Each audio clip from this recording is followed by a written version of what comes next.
안녕하십니까. 친구입니다.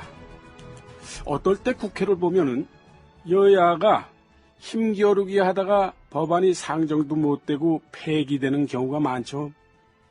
특히 민생법안은 좀 안 그랬으면 좋겠는데, 민생법안이 뭡니까? 국민 생활하고 직결되는 거잖아요. 정치하는 분들께 뭐 이래라 저래라 할 입장은 아닙니다만은 제발 우리 국민 살린다는 생각으로 지혜를 모아주셨으면 좋겠습니다. 1949년 당시 이승만 정부가 힘썼던 가장 중대한 민생법안은 농지개혁법이었습니다. 그게 곧 북한을 이기는 길이고 남한 전국을 안정시킬 수 있는 열쇠라고 믿었기 때문입니다. 그런데 이게 아주 지난하게 진행되는 가운데 조봉암 농림장관이 전국을 돌면서 공청회를 엽니다. 그런데 조봉암 농림장관에 대한 국민 반응이 아주 좋습니다. 조 장관이 고생하는구만. 농민들도 조 장관을 크게 격려하고 있는 것 같습니다. 떡받지야. 정치권에서도 그렇게들 말하고 있습니다. 정치권에서는 뭐라는가? 나중에 국회의원에 출마하든 대통령에 출마하든 무시할 수 없을 거라는.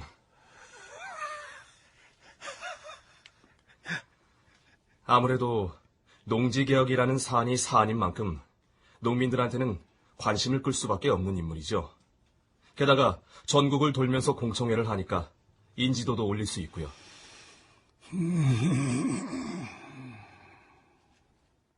조봉암의 농림부가 전국을 돌면서 연 공청회에 대한 일반의 관심은 컸다.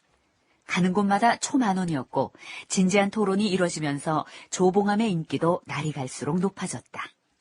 이 점이 이승만의 심기를 불편하게 만들었을 거라는 분석도 있다. 그건 그렇고. 그동안 20여일 동안 공청회에서 수집된 내용을 기존 농지개혁 시안을 적용해서 수정을 끝냈습니다. 그래, 수고들 했어요. 대략 수정된 골자만 얘기해 보시오. 주요 내용은 제가 보고드리겠습니다. 첫째, 대지주들의 농지를 매수하는 게 아니라 징수하는 걸로 바꿨습니다. 매수에서 징수라. 농지를 제값을 주고 매수하지도 또 무상으로 몰수하지도 않겠다는 뜻입니다. 그럼 어떻게 하겠다는 거지? 유상매수, 유상분배와 무상몰수, 무상분배 정책의 중간쯤 되는 겁니다. 헌법 15조를 따랐습니다. 헌법 15조? 재산권은 보장된다. 그 내용과 한계는 법률로서 정한다. 재산권의 행사는 공공복리에 적합하도록 하여야 한다. 공공의 필요에 의하여 국민의 재산권을 수용, 사용 또는 제한함은 법률에 정하는 바에 의하여 상당한 보상을 지급함으로써 행한다는 내용입니다. 이건 헌법상 농지개혁 규정이 아니라 공공목적에 필요한 경우 사유재산의 강제 수용 규정이잖아요. 예, 맞습니다, 장관님. 그런데도 농지개혁의 법적 근거로 적용한다는 건가요? 그렇습니다. 농지를 좀 더 큰 시각으로 판단한 겁니다. 농지도 공공복리의 차원으로 해석하자는 겁니다. 장관님, 혹시... 아닙니다. 좋아요. 솔직히 말해서 난 전혀 못해본 생각이요. 잘했어요. 다음. 예. 두 번째 주목할 수 있는 건 지주 보상액입니다. 평년작 생산량의 15할로 규정했습니다. 15할이면 반벌이 클 텐데. 장관님, 어차피 농지개혁 자체가 숙명적으로 대지주들의 원성을 먹고 태어날 수밖에 없습니다. 아마 보나마나 지주들에 대한 농지 보상액은 농지개혁법 제정 과정에서 가장 큰 논란이 될 겁니다.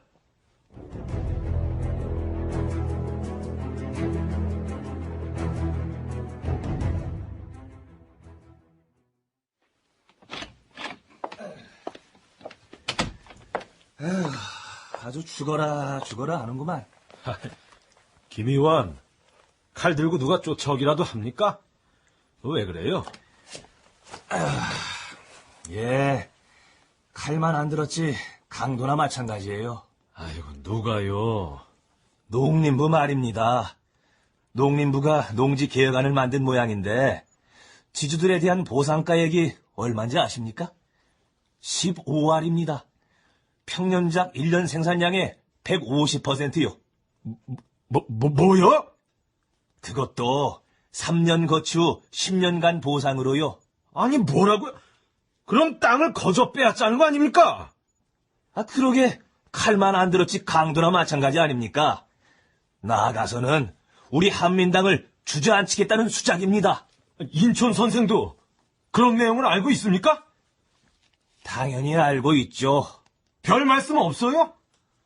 그 양반이야 원래 별 말씀이 없지 않습니까? 농지 개혁은 기본적으로 찬성하는 입장이시기도 하고요. 기본적인 농지 개혁은 찬성한다 할지라도 농지 보상액이 그 정도밖에 안 된다면은 무슨 말씀이든 있으셔야 할 거 아닙니까? 그 양반도 한숨만 쉬시더이다. 참. 그렇습니다. 이때 최대의 논란거리는 정부가 지주들 땅을 사들이는 보상액이었습니다. 당연히 지주들은 보상액을 많이 받고 싶어 하죠. 그와 반대로 농민 입장을 대변하는 의원들은 그걸 낮추려고 할 거고요. 줄다리기를 하는 거죠. 와중에 일부 지방에서는 지주들이 반대 운동을 벌입니다. 1949년 1월 23일 서울신문. 시대를 역행하는 군상. 지주권익 옹호, 토지개혁을 반대. 마산 시내 권모를 비롯한 지주 수명은 정부에서 추진하고 있는 토지개혁법을 반대할 목적으로 작년 11월 말경 대한민국 지주권익 옹호 동맹을 조직하는 한편 정부의 동법안을 반대하는 반박 선전을 작성하여 비밀리에 일반 지주들에게 배부하는 동시에 고성, 통영, 대구 등지에까지 유세대를 파견하여 각 지방 지주들로 하여금 동단체에 합류할 것을 선동하여 오던 것이 탄로났다. 이 신문 기사는 당시 지주들의 농지개혁에 대한 정서를 오롯이 담고 있다. 아무튼 농지개혁 농림부안은 국무회의에 상정돼서 몇 군데 수정을 거쳐 1949년 2월 4일 국무회의를 통과했다. 한편 국회 농림분과위원회는 그 전해인 1948년 12월에 농림부가 제출한 시안을 여전히 만지작거리고 있었다. 농민 입장을 대변하는 소장파 의원들은 성화였다. 정준 의원입니다. 지금 많은 동포들이 우리를 주시하고 있습니다. 이 농지개혁 법률안이 그 어떤 법률보다도 시급합니다. 농림부가 만든 개혁 시안은 작년 12월 12일 이훈구 의원께서 제출했습니다. 그런데 90여일이 지나도록 본회의에 아직도 상정도 안 됐어요. 신광균 의원이 1월 31일까지 본회의에 이것을 상정시키겠다고 말씀하셨고 서상일 위원장도 속히 상정시킬 테니 염려 말라는 말씀이 있었습니다. 그런데 이 지경이란 말입니다. 40일 정도 남았는데 이번 회기 안에 농지개혁 법안이 통과될지는 미지수입니다. 그래서 농민들은 우리를 믿지 못하고 있어요. 산업위원회가 100여일이 경과하도록 이 법률안을 쥐고서 뭉개는 이유가 도대체 어디에 있는 것입니까? 이런 말을 조용히 해주세요. 동료 의원의 발언 기회를 빼앗지 맙시다. 계속하세요, 정준 의원. 상당히 송구스럽습니다만 저는 우리 국회 안의 공기를 대강 짐작하고 있습니다. 어떤 국회의원들의 말에 의하면 지금이 어느 때인데 농지개혁 법안을 통과시키려고 애를 쓰느냐고 합니다. 어떻게든지 농지개혁 법안을 지연시키려 하는 음모가 있다는 것을 저는 잘 알고 있다 이겁니다. 지주들이 이 문제를 반대하느라고 모든 수작을 하고 있습니다. 말도 안 돼요. 이문원 의원입니다. 정준 의원의 의견에 동의하면서 한 말씀 드리려고 합니다. 우리 헌법의 농지개혁 조항이 통과될 때 말입니다. 38선 이북의 김일성이는 어떤 연회석에서 술을 먹고 있었답니다. 그때 김일성이가 술잔을 던지고서 한탄했답니다. 자기네들만 토지개혁을 하고 남한에서는 토지개혁을 아니한다 이렇게 생각했던 것이 남한의 헌법에 농지개혁 조항을 넣는 것을 보고서 화가 난 거죠. 남한의 농민을 대한민국에 뺏기고 만다. 우리들이 이제까지 적화운동을 해왔던 것은 수포로 돌아가고 만다 이러면서 술자리에서 한탄했다는 사실을 알고 있습니다. 농지개혁에 대한 한민당의 반대는 극에 달했다. 자신들의 정적이 된 이승만에 대한 반대였고 공산주의자였던 조봉암의 농정개혁에 대한 반대임과 동시에 자신들의 이익에 대한 주장이었다. 장관님, 오후에 국회에 출석하셔야 하는 거 알고 계시죠? 가야지. 또 뻔한 소리들이 나올 겁니다. 일일이 대꾸하지 마시고 원론적인 답변만 하십시오. 당연히 그렇게 해야지. 어차피 한민당 사람들이야 시종일관 농지개혁을 못마땅하게 여기고 있는데 거기 대고 연설을 한들 먹히겠나? 걸핏하면 국회로 장관 불러다 추궁이나 하고. 저도 다음에 출마할까봐요. 아, 그렇게 해. 일단 농지개혁 법안 통과나 시켜놓고.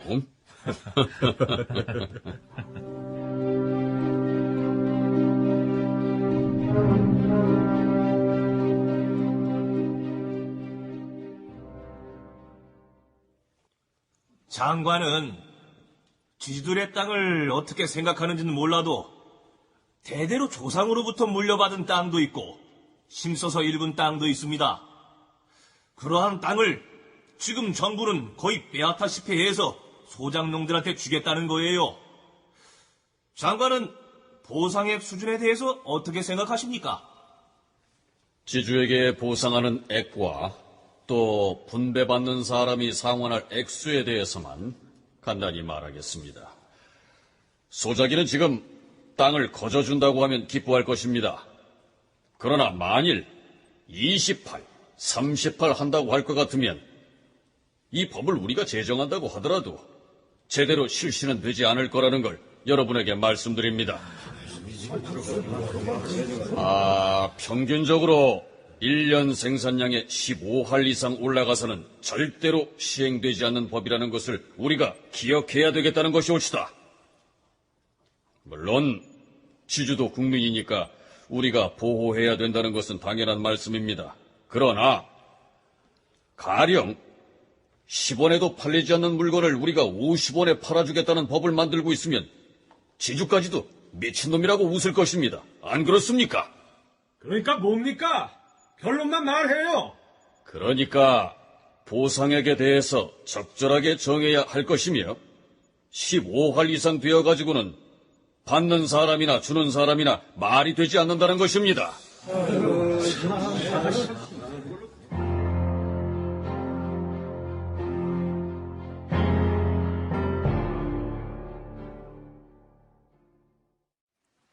한편 1949년 2월 10일경 한민당을 중심으로 한 민국당이 창당된다.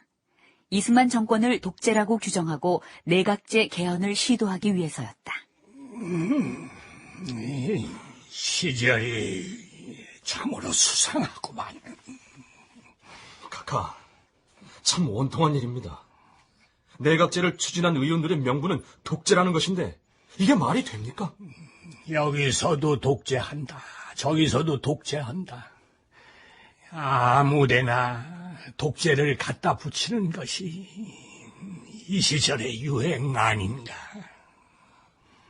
카카께서 대통령이 된 지 아직 1년도 지나지 않았습니다. 그런데 독재자라뇨? 한민당 의원들이 문제입니다. 내각제를 밀어붙이는 한민당이 점점 순수성을 잃고 있습니다. 윤비서, 화를 잘 다스리게. 나뿐만이 아니라 일반 국민들도 알고 있을 테니. 이때만 해도 이승만 대통령은 제법 강력하고도 순수한 초대 대통령의 모습을 갖추고 있었는지도 모르겠습니다.